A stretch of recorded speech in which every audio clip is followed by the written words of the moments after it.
감사합니다. 이 시간은 우리 하나님 말씀 보겠습니다. 오늘 말씀은 출애굽기서 34장 1절부터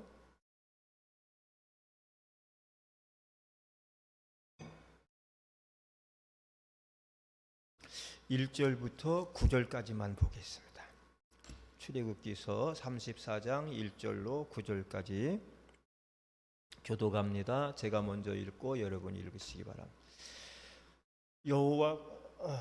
잠깐만요. 맞죠? 여호와께서 모세에게 이르시되 너는 돌판 둘을 처음 것과 같이 깎아 만들라. 내가 깨트린 바 처음 판에 있던 말을 내가 그 판에 쓰리니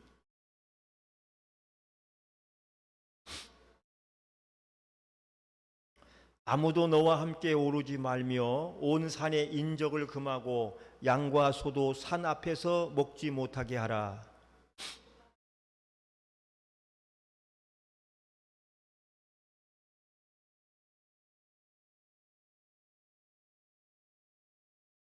여호와께서 구름 가운데 강림하사 그와 함께 거기 서서 여호와의 이름을 반포하실세.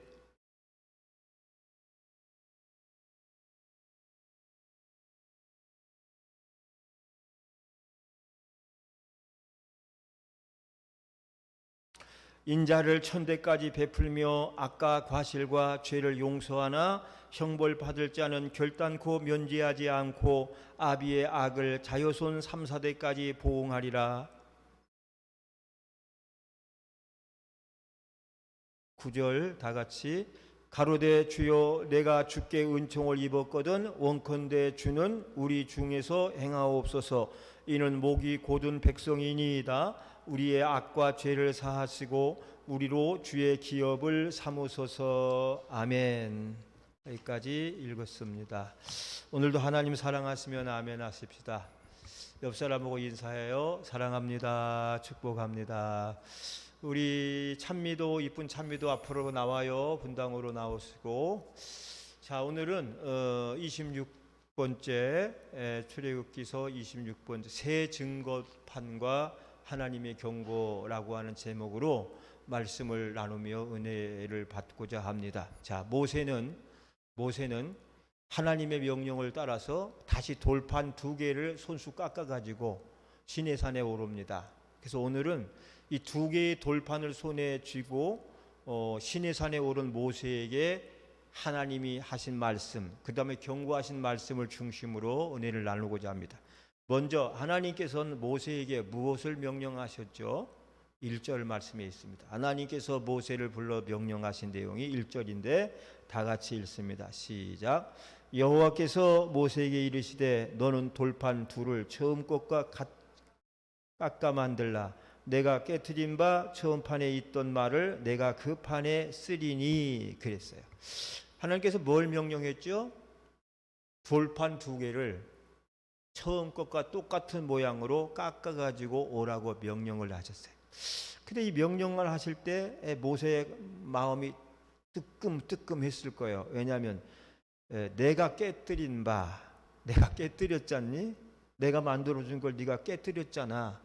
그러니까 그것처럼 똑같이 처음에 내가 만들어서 너에게 줬던 것 같이 똑같은 것을 만들어 가지고 오렴. 이렇게 말한 거예요. 그러니까 주님의 하나님의 명령을 들으면서도 마음의 찔림을 받았을 것 같은데, 그러면 왜 처음 증거판은 하나님이 손수 깎아 만들어 주셨는데 지금은 왜 모서대로 그걸 직접 깎아서 네가 깎아 가지고 오너라고 하셨을까요? 왜 그랬을까요? 한번 생각해 볼 필요가 있죠. 제가 볼 때는요, 아마 증거판을 처음에 만들어주신 그 하나님의 마음을 하나님이 손수 깎아서 다듬고 거기다가 쓰고 새겼던 그 돌판을 만들 때 그 하나님의 마음을 모세가 알았으면 좋겠다고 생각한 거예요. 내가 손수 만들었던 것을 네가 만들면서 내 마음을 네가 좀 이해했으면 좋겠다. 좋겠다 이런 거예요. 여러분, 처음 백성들을 향하여 돌판을 만들어준 그 손수 만들어준 그것에는 무엇이 담겨 있을까요? 하나님의 사랑이 담겨 있었을 거예요. 하나님의 마음.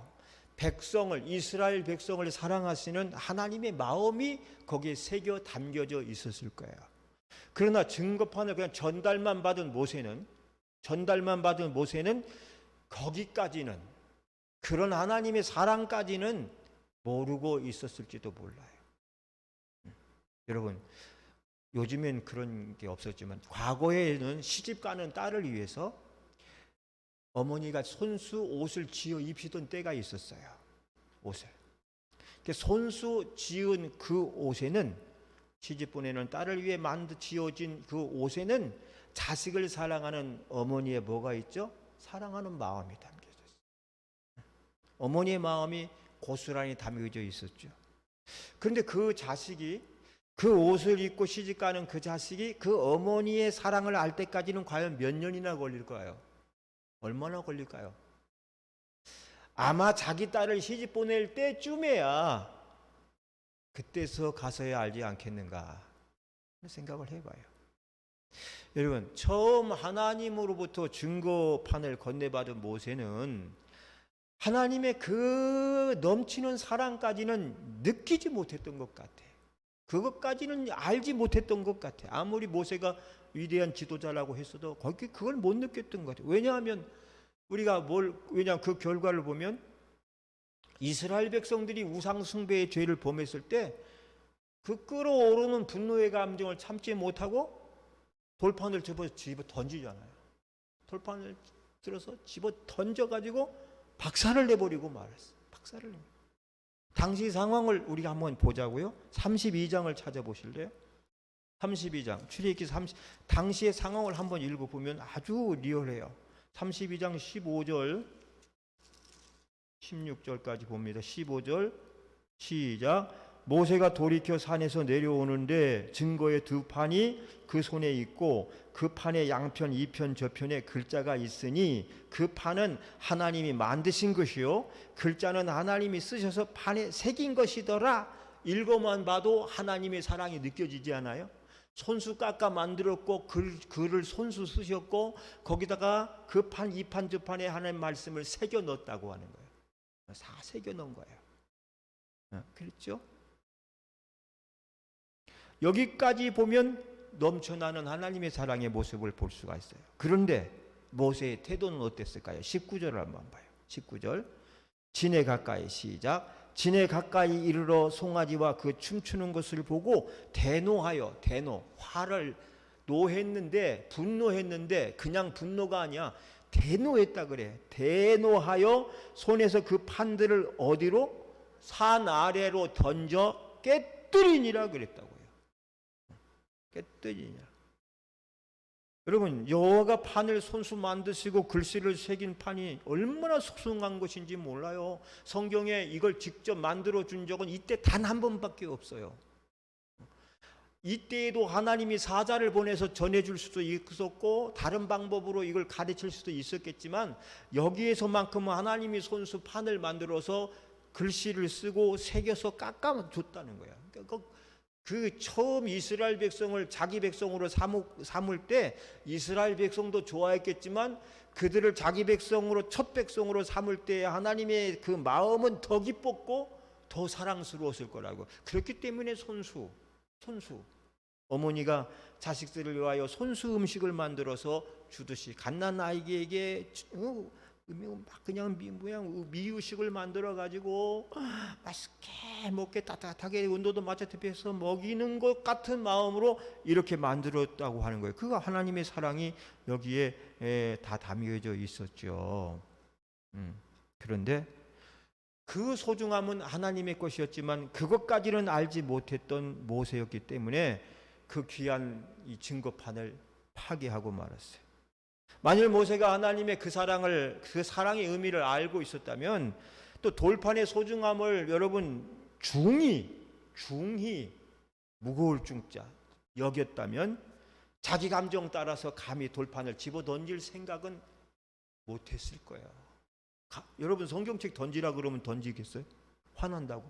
권사님 화난다고 에이 이렇게 해버릴 수 있을까? 못하잖아. 웬만한 강심장 가지고는 못해. 우리 집에서 참 나 이게 성경이 자크 달린 게 너무 고마운 거예요. 자크 달린 게. 자크 달린 성경이 너무, 왜냐면 여러 성경증이 훼손당할 뻔한 일들을 제가 많이 겪었거든요.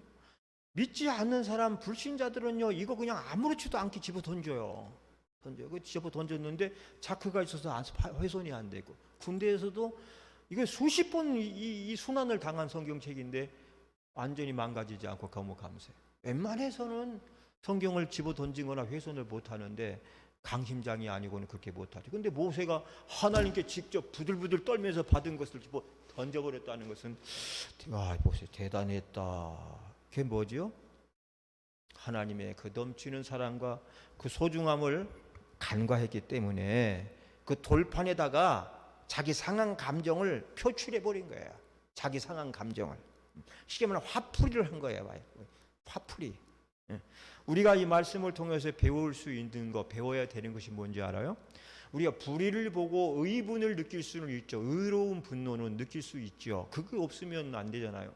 그렇지만 의분을 느낄 수 있고 의분을 표출할 수 있겠지만 절대 감정적이지 말아야 된다는 거예요. 감정적이지 말아요. 인간은 감정의 동물이긴 하지만 항상 감정적이 될 때 항상 문제가 생기는 거죠. 따라합시다. 감정이 일어나도 감정적이지 말자. 감정이 일어났다고 감정대로 살면 문제가 생기는 거예요. 어디서? 창세기 4장 5절을 볼까요? 창세기 4장 5절에 보면 인류 최초의 살인자 가인이 나와요. 인류 최초의 살인자 가인도요, 어떻게 살인을 하게 되느냐면 그 분노를 참지 못했기 때문에 감정적으로 처리하니까 문제가 생긴 거예요. 창세기 4장 5절 말씀을 찾아봅시다. 권사님, 이건 찾아야 돼. 우리 찬미가 여기까지는 못 만들고 이제부터는 우리가 찾아서 보는데, 창세기 4장 5절부터 6절 7절까지 보는데 한 절씩 읽자고요. 가인, 시작. 가인과 그 재물은 아니하신지라 가인이 심히 분하여 안색이 변하니. 자, 가인과 아벨이 똑같이 제사를 드렸는데 하나님이 아벨의 것은 받으셨고 가인의 것은 받지 않으셨어요. 왜 그러셨을까? 받을 만한 것은 받았고 받지 못할 것은 못 받은 거야. 그러니까 문제는 당사자들에게 있는데 가인은 그게 자기 것을 안 받았다고 심히 분했다. 그러니까 분노했다는 거죠. 화가 났다는 거야. 그래서 화가 난 사람의 얼굴 표정을 감추지 못해. 그러니까 안색이 변해. 그 다음 6절 시작. 여호와께서 가인에게 이르시되 내가 분하여 하면 어쩌미며 안색이 변하면 어쩌미뇨 하고 하나님이 지적한 거예요. 너 왜 그러냐? 네 잘못해서 네가 안 된 걸 가지고 왜 누구에게 화를 내고 분노하고 안색이 변하느냐? 7절 말씀에 점잖게 말씀합니다. 내가 시작. 내가 선을 행하면 어찌 낯을 들지 못하겠느냐? 선을 행치 아니하면 죄가 문에 엎드리느니라. 죄의 소원은 내게 있으나 너는 죄를 다스릴지니라. 할렐루야. 무슨 말인지 이해되시죠? 여러 가지 말을 하겠지만 간단히 여기 말해서 자기 마음대로 되지 않았다고, 자기 것을 받아주지 않았다고 여기서 시기심, 이기적인 마음이 막 돌출하면서 그 분노의 마음이 불같이 일어날 때에 결국 그것을 참지 못하여 나중에 돌로 동생 아벨을 때려 죽이는 인류 최초의 살인자가 됐는데, 그 이전에 하나님이 말씀하잖아요. 내가 선을 행하면 어찌 나 얼굴을 들지 못하겠느냐? 선을 행치 아니하면 어떻게 되는지 아냐? 죄가 네 문 앞에서 기다리고 있을 거야. 네가 그렇기 때문에 너는 죄의 소원은 네가 화가 나서 못 견디겠을지라도 그 화를 다스릴지니라. 이렇게 말씀을 했어요. 근데 다스렸어요? 못 다스렸어요? 못 다스리니까 어흥 잡아간 거예요. 그러니까 감정이 일어나도 감정적이지 말자. 잠언 12장 16절 말씀을 보면 이런 말씀이 있어요. 미련한 자는 분노를 당장 나타내거니와 슬기로운 자는 수욕을 참느니라. 참느니라. 감정을 다스리라는 거야. 특별히 에베소서 4장 26절에 주님의 가르침이 있으니까 이건 찾아봐야 돼. 우리가 항상 이 말씀을 마음판에 새기고 있으면 우리 안에 감정이 막 이렇게 일어나고 살아날 때에 우리가 이걸 다스릴 수가 있게 돼요. 에베소 4장 26절 찾으시기 바랍니다.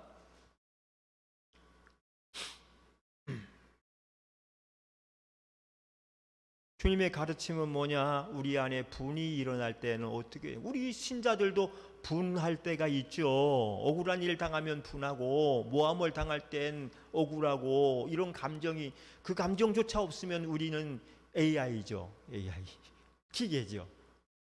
우리에게 있는 감정이, 그러나 그렇다고 감정이 일어날 때 어떻게 처리해야 되느냐? 에베소 4장 26절 시작. 분을 내어도 죄를 짓지 말며 해가 지도록 분을 품지 말라. 아멘. 두 가지죠. 분이 일어날지라도, 화가 날지라도, 참을 수 없는 분노가 들끓어 일어날지라도 뭐까지는 짓지 말고 죄까지는 짓지 말라는 거야. 그 감정을 그냥 폭발시켜서 감정적으로 대하거나 감정적으로 처리하지 말라는 거죠. 이성적으로 숨을 좀 이렇게 고르게 쉰다든지, 이렇게 물 한 모금을 마신다든지 하면서 그 일어난 분을 가라앉히고서 이성적으로 믿음으로 해결하라. 그리고 해가 지도록 분을 품지 말라. 밤에 자기 잠들기 전까지는 네가 스스로 마음으로 해결하라. 두고 봐. 막 내가 가만 안 둔다, 못 준다, 그냥 내가 그렇게 자지 말라는 거예요. 모든 분은 그날이란 그날까지. 여러분은 여기 보세요. 여러분 혹시 상한 감정을 다스리지 못하여서 낭패나 손해를 본 경험이 없나요? 있겠죠. 많이 있을 거예요. 50년을 살면 50년만큼, 60년을 살면 60년 산 만큼이 있을 거예요, 아마. 웬만해서는. 그러니까 우리가 내 상한 감정을 다스리지 못했을 때 많이 손해봤어. 낭패도 당했어. 그때 한 번만 참았으면 얼마나 좋았을까 하는 일들이 한두 번이 아닐 거예요. 그렇죠? 살면서 사람과 사람 관계 속에서 일의 관계. 그때 그걸. 그러니까 여러분, 우리 신앙은 그렇잖아요. 신앙은 가다 말면 후회만 남고 끝까지 인내하고 가면 따라서 간증이 남는다. 그러니까 우리는 후회거리만 잔뜩 남길 사람이어야 되겠어요? 간증거리가 많은 사람이어야 되겠어요? 간증이죠. 요즘은 이제 이혼율이 참 많아졌지만 옛날에는 그런 게 어디가 있어요. 한번 시집가면 그 집 귀신이 되라고 내보내니까 정말 귀신은 안 되더라도 웬만하면 참고 견디니까 노년에 말년에 많은 복을 누리고 사는 사람들이 있는데, 요즘에는 툭 한번 헤어지고 툭 한번 헤어지고 이렇게 그러다 보니까 상처투성인 거야. 자녀라도 있어서 헤어지면 자녀들은 자녀들대로 막 그냥 상처 속에 자라고 본인들도 괴롭고 힘든데, 결혼은 연애 감정으로 시작할지라도 책임의식으로 완성해 나가야 되는데, 요즘은 웬만한 책임을 안 지려고 하니까 자꾸 헤어진단 말이야. 상처가 남는 거야. 우리 사랑이를 키우잖아요. 사랑이는 이혼이 아니고, 우리가 사랑이 엄마가 사랑이 5살 때 교통사고로 하늘나라 가버렸어요. 어린 걸 놔두고. 그러니까 정말 너무 불쌍한 거야. 그래서 처음에 1년은 그 외갓집에서 컸거든요. 걷다가 5살 넘으면서 우리 집으로 데려와서 내가 그때부터 6살부터 키웠는데, 이 아이 엄마 없는 아이를 이렇게 돌보고 키우면서 참 너무 마음이 아파. 그러니까 얘가 지금 자기 또래보다 이게 상당히 성숙하고 성장한 부분이 있거든요. 그게 왜 성장하고 성숙하는가 하면 나름대로의 생존 전략이에요. 아이가 살기 위해서, 엄마 없이 살기 위해서는 어떻게 해야 된다는 것을 본인이 느끼는 것 같아. 그러면서 보통 또래 아이들보다 더 성숙하고 성장한 말과 행동을 해요. 그게 지가 사는 방법이야. 근데 이제 할아버지 입장에서는 이렇게 보면 너무 짠한 거야. 네가 그렇게까지 안 하고 그냥 천진난만하게 해도 되는데, 네가 어른 눈치를 보고 다 살아야 되고, 그런 아픔이 있어요. 그래도 지금까지 그래도 우리 교회 울타리, 성도들이 울타리 쳐주고 하나님의 울타리 안에 자라니까 삐뚤어지지 않고 성격도 아주 잘 성장해서 너무 감사한데요. 이게 결손 가정이 되는 것은 본인들에게도 큰 상처요, 자녀들에게도 두고두고 큰 상처가 되는 거더라고요.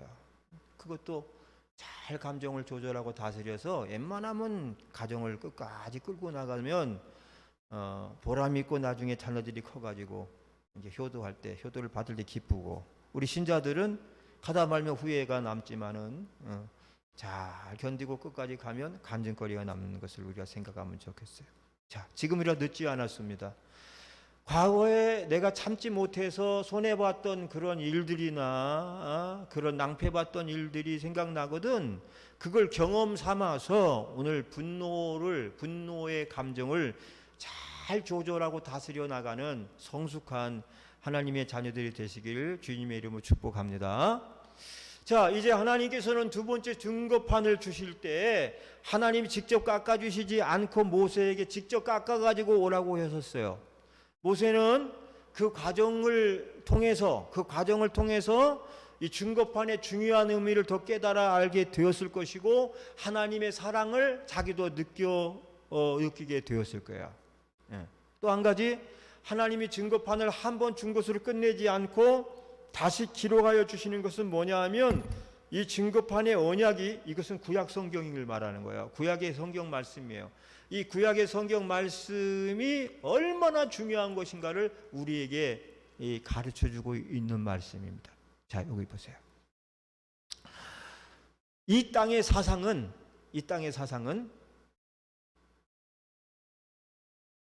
대부분 상대주의예요. 상대주의. 그러나 하나님의 말씀은 절대적인 거예요. 무슨 말이냐면, 이 상대주의라고 하는 것은 어제는 맞았는데 오늘은 틀리고, 저 사람에게 맞았는데 나에겐 맞지 않고, 또 상대에 따라서 어제의 적이 오늘의 동지가 되고 오늘의 동지가 내일의 적이 될 수가 있다고 하는 거죠. 우크라이나 사태를 한번 보세요. 우크라이나하고 여러분 러시아가 전쟁을 하고 있잖아요. 근데 이 나라는 원래 한 나라였어요. 한 나라가 됐다가 공산권이 붕괴되면서 독립해서 됐었죠. 독립해서 떨어져 나갔지만 이 두 나라에서는 똑같이 두 개의 언어를 쓰고 살아. 러시아어, 우크라이나어를 쓰고, 그 다음에 러시아가 이게 시베리아 그냥 얼음 벌판이 너무 많으니까 식량이 부족하니까 맨날 미국에서 수입해다 먹잖아요. 미국한테 큰 소리 치면서 꼼짝 못하는 이유가 미국에서 식량 수출 끊어버리면 다 굶어 죽는다고. 그러면 그런 가운데서도 우크라이나는 곡창지대예요. 곡창. 세계의 밀이 3분의 2가 그 나라에서 나오는 거야.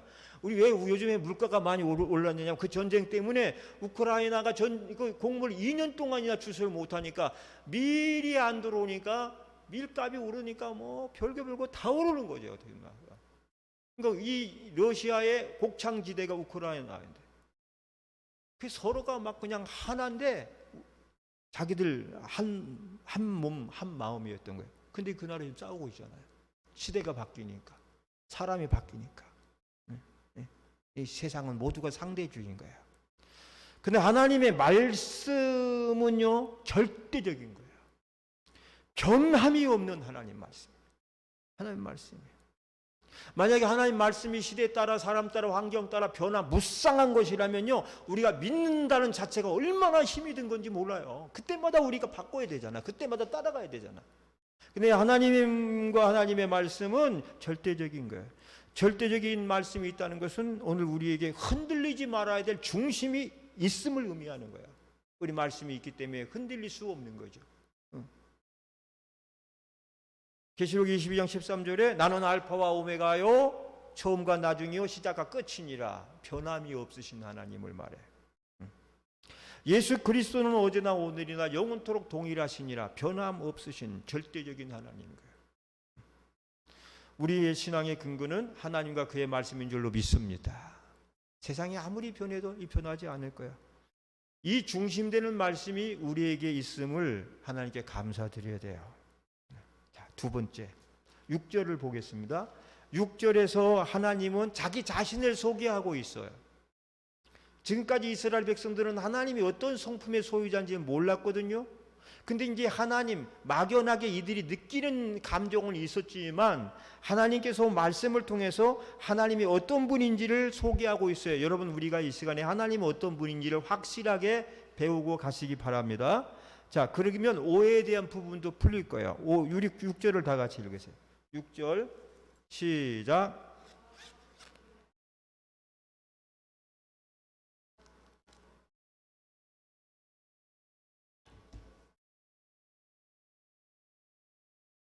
네, 하나님이로다. 자 보세요. 하나님은 거기서 자신을 어떻게 소개하고 있죠?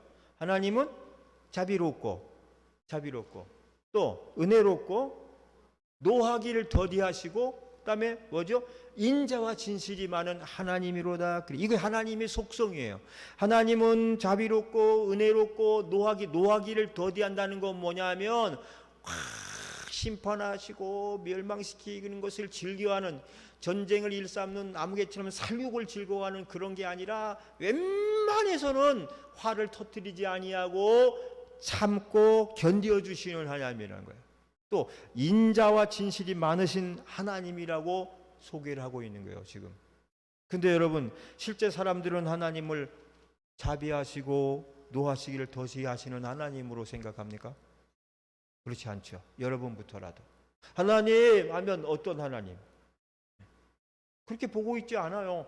하나님은 왠지 두려우신 하나님, 심판하시는 하나님, 무서운 하나님으로 보고 있잖아요. 그렇죠. 비록 구원의 확신을 가지고 있을지라도 내가 죄를 지으면 어떻게 하나? 그럼 항상 두려움 속에 사는 거예요. 실제로 구원받은 확신은 가지고 있지만은 내가 이제는 구원받아 놓고 어디 가서 죄를 짓거나 잘못하면 하나님이 나를 어떻게 벌을 주시지? 내가 어떤 벌을 받아야 되나 하면 늘 두려움 속에 사는 그리스도인 이야기가 있어요. 큰일 났네. 하나님 와서 군밤 때리고 가시면 어떡하지? 그렇게 하나님을 두려우신 하나님, 심판주로 생각하기 때문에 행복하지가 않아요. 생각하죠. 왜 이런 현상이 일어날까요? 그것은 인간이 죄인이라서 죄인의 속성을 가지고 살고 있기 때문에 항상 하나님을 두려워할 수밖에 없는 존재예요. 실제로 늘 불안한 마음을 가지고 살죠. 죄이니까, 속성이 우리 안에 있으니까. 자비라든지 은혜를 생각하기 전에 심판하시는 하나님 두려움이 먼저 찾아오는 게 사실이에요. 그럼 이 오해가 언제 깨지는가? 그런 죄 용서를 받고 죄 사함의 은혜를 깨달을 때 비로소 깨지게 됨을 믿으시기 바랍니다. 내가 안고 있는 이 모든 죄가 사함받고 죄에서 자유를 얻고 구원받았다는 것을 내가 깨닫고 확신할 때 이 하나님에 대한 두려움이 사라지고 깨지게 되었어요. 예수 그리스도를 통하여 죄사함 받고 나서는 하나님이 더 이상 두려우신 하나님이 아니라 자비로우신 하나님이요 은혜가 풍성하신 하나님으로 내가 믿고 여겨지게 되는 거예요. 믿으시면 아멘 합시다. 아멘. 이게 예수 믿으면 마음의 평안이 찾아오는 것이 그것이에요. 믿으면 우리가 죄사함, 구속, 은혜와 하나님이 사랑의 하나님이 돼서 저때는 전능하신 하나님, 여호와 하나님 그랬지만 이제는 구원받고 난 사람 아버지 하나님 그렇게 해야 하잖아요. 아버지 하나님.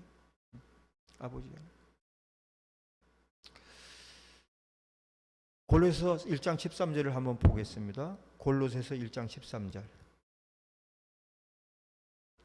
골로새서 1장 13절 찾으세요.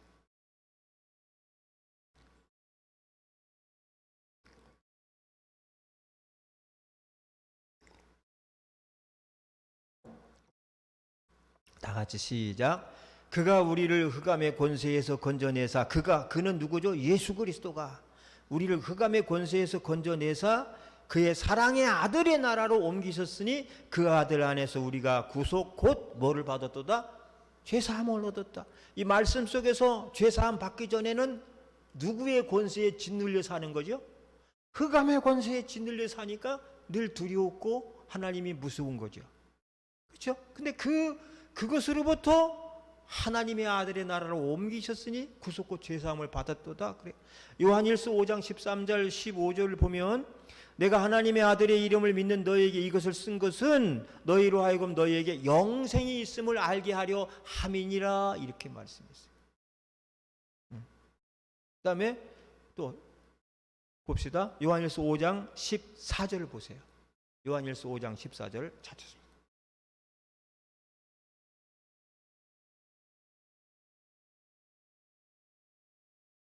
그를 향하여 요한일서 5장 14절 시작. 그를 향하여 우리의 가진 담대한 것이 이것이니 그의 뜻대로 무엇을 구하면 들으심이라. 또 우리가 무엇이든지 구하는 바를 들으시는 줄을 안즉 우리가 그에게 구한 그것을 얻은 줄을 또한 아느니라 그랬어요. 누가? 예수 안에서 죄사함과 구원받은 자에게는 담대한 말, 무엇이든지 구하면 들어주시는 참 자비로우신 하나님 아버지를 느끼게 된다는 거예요. 여러분, 로마서 8장 15절에 보면 너희는 다시 무소하는 종의 영을 받지 아니하였고 양자의 영을 받았으므로 따라합시다. 아바, 아버지라 부르짖느니라. 아멘. 지금 모세가 하나님께 이 돌판을 받을 때만 해도 감히 이스라엘 백성이 하나님을 아바, 아버지라 부를 수조차가 없었어요. 그 당시는 하나님을 입에도 올리질 못했던 때예요. 여러분, 구약의 율법을 읽을 때 이 선지자들이 읽거든요. 그럴 때 여호와라는 단어가 여기 글자화 돼 있잖아요. 여호와라는 세 단어를 못 읽었어요. 왜? 이 단어는 너무나 거룩하고 성스럽고 무거울 중하기 때문에 부르면 안 된다. 그래서 쭉 읽다가 여호와는 딱 숨을 딱 멈추는 거예요. 그럼 이게 여호와란 뜻이야. 여러분, 옛날 유교 사상 속에서는 아버지의 조남이라고 그러잖아. 함부로 불러요, 못 불러요? 못 불렀죠. 너 아버지 이름 뭐냐? 우리 아버지요 김일성인데요. 맞아 죽었어 옛날에. 어디 감히 아버지 네 이름이, 너 아버지 조남이 어떻게 되냐? 그래도 아버지 이름을 하면 돼. 우리 아버지는요 김자, 용자, 건자, 세어 이렇게 했죠. 이름을 부르듯이 아니라 글을 읽듯이 했대. 근데 이 성경에서 여호와란 단어는 그보다 더했어요. 읽지를 못했어. 딱 성경을 읽다가 멈추면 그게 여호와란 세자가 들어있는 거야. 그럴 정도로 무섭고 했는데 아바, 아버지? 이거는 이 사도 바울이 로마서에서 한 얘기인데 이건 굉장히 획기적인 일인 거예요. 이 헬라인 이방인들에게는 별거 아니지만 유대인들이 들으면 까무러칠 일이거든요. 이런 표현을 할 수가 없었어. 근데 이게 죄사함 받은 자의 자유를 말하는 거예요. 그때 하나님을 심판의 주로 보는 것이 아니라 아바 아버지로 보게 된 겁니다. 여러분, 혹시 여러분 지금도 하나님을 너무 두렵고 무서운 아버지로 생각하는 분이 있으면 그 편견을 깨시기 바랍니다. 우리가 예수 그리스도로 죄사함 받고 하나님의 자녀가 되는 그것은요, 그 모든 율법으로부터 매여 있던 그 자유를 주신 거예요. 율법은 우리를 올가매요. 율법은 우리 죄를 계속 지적하고 공격해요. 너는 이런 죄, 이런 잘못했잖아.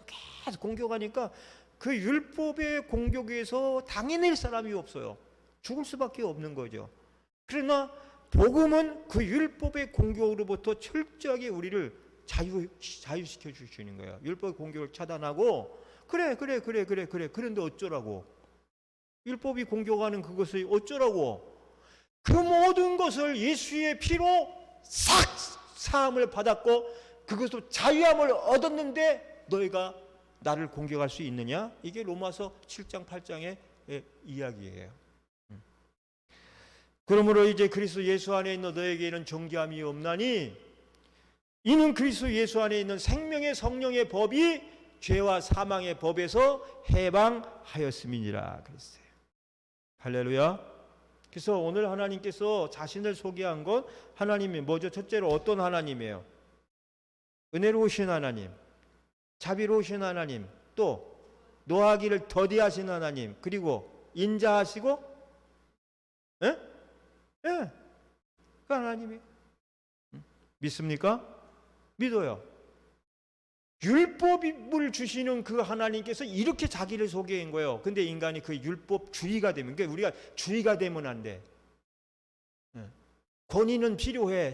우리 손집사님, 엄마의 권위가 있어야 되잖아. 애들이 나보다 크다고 해서 키로 엄마 이리 버리면 어떻게 키로 아들이 힘이 세다고? 그게 아니잖아.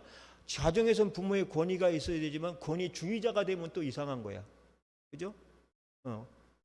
뭐든지 율법은 필요한 거지만 율법주의가 되면 안 돼요. 율법 가지고 남을 공격하는데 뒤따 쓰면 그건 잘못된 것이란 말이죠. 율법을 반포하는 그 시간에 하나님은 자비로우신 아버지의 모습을 보여주는 거예요. 처음부터 하나님은 엄하신 하나님이 아닌 거예요. 할렐루야. 하나님을 좋으신 하나님으로 처음부터 좋으신 하나님이에요. 그런데 문제는 뭐죠? 사람들이 하나님의 자비하시고 노하기를 더디하시는 은혜를 악용하는 것이 문제이잖아요. 언제든지 그래요. 사람들이 악용하는 게 문제예요. 사람이 좋으면 끝까지 좋을 줄 알고 그 좋은 사람을 자꾸 악용하는 게 문제인 것처럼 하나님이 그 자비로우고 은혜롭고 노하기를 더디하시는 그 하나님을 악용해서 사람들이 죄를 짓는단 말이에요. 죄를 짓는다. 상습적으로. 오늘날 사람들은 죄를 지은 자신에 대해서 너무 관대해요. 관대. 그리고 하나님의 속성을 들어서 하나님은 이 정도는 이해해 주실 것이라고 스스로 생각하면서 자기 죄를 간과하기 쉬워요.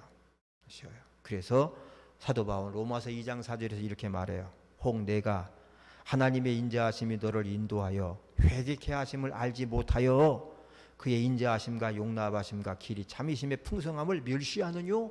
그런 거야. 그러니까 하나님이 주신 은혜를 빌미로 해서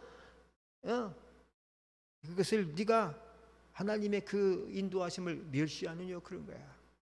네가 어떻게 용서받은지, 네가 어떻게 용서받았냐? 하나님의 자비롭고 은혜로우심을 따라 용서받았는데 그것을 가지고 네가 하나님을 멸시하는 삶을 살고 행동하느냐? 그렇게 한 거예요.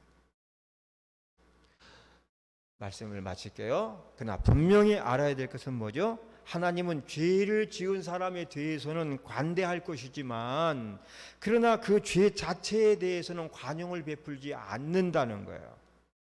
그러니까 죄를 지은 죄인에게는 관용을, 그러나 죄 자체에 대해서는 준엄함을, 더 쉽게 말할까요?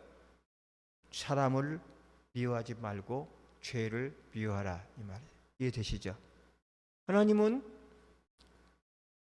죄 자체에 대해서는 관용을 베풀지 않아요. 그러니까 죄를 지은 사람에게는 그가 돌이키기만 얼마든지 용서하시고 자비를 베푸시는 하나님인 거예요. 그것이 하나님의 속성이에요. 그렇다면 오늘 우리는 어떻게 해야 되겠습니까? 우리도 마찬가지예요. 누군가 우리에게 잘못을 저질렀고 우리를 힘들게 하고 그랬다면 그 사람 자체에 대해서는 우리가 얼마든지 관용을 베풀 마음을 가지고야 돼요. 그러나 그가 지은 죄, 잘못에 대해서는 우리가 용납할 수는 없는 거죠. 오늘 말씀을 마칩니다. 오늘은 새 증거판을 통해서 하나님의 마음을 생각해 보았어요. 하나님의 마음은 시집가는 딸을 위하여 온갖 것을 다 지어 만들어 보내는 그 부모의 마음으로 돌판을 새겨 주었다는 것.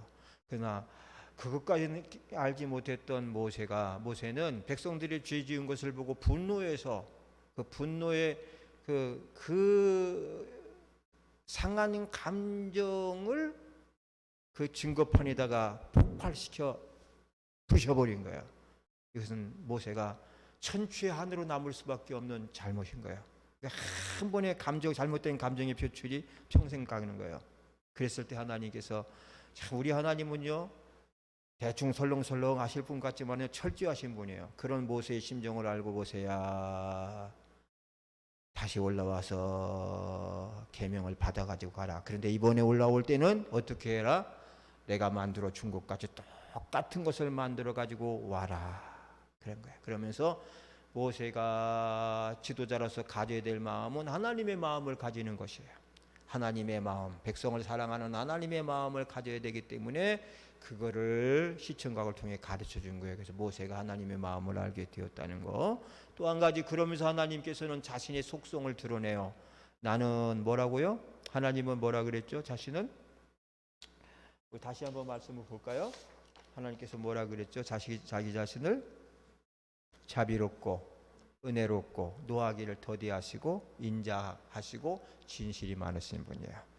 우리는 하나님의 자녀인 줄로 믿습니다. 이 하나님의 자비와 은혜와 노하기를 더디함과 인자와 진실이 많으심을 우리도 닮아서 하나님의 자녀로서의 좋은 삶을 살고 주변 사람들에게 잘 알려지기를 바랍니다. 시은아 사랑해.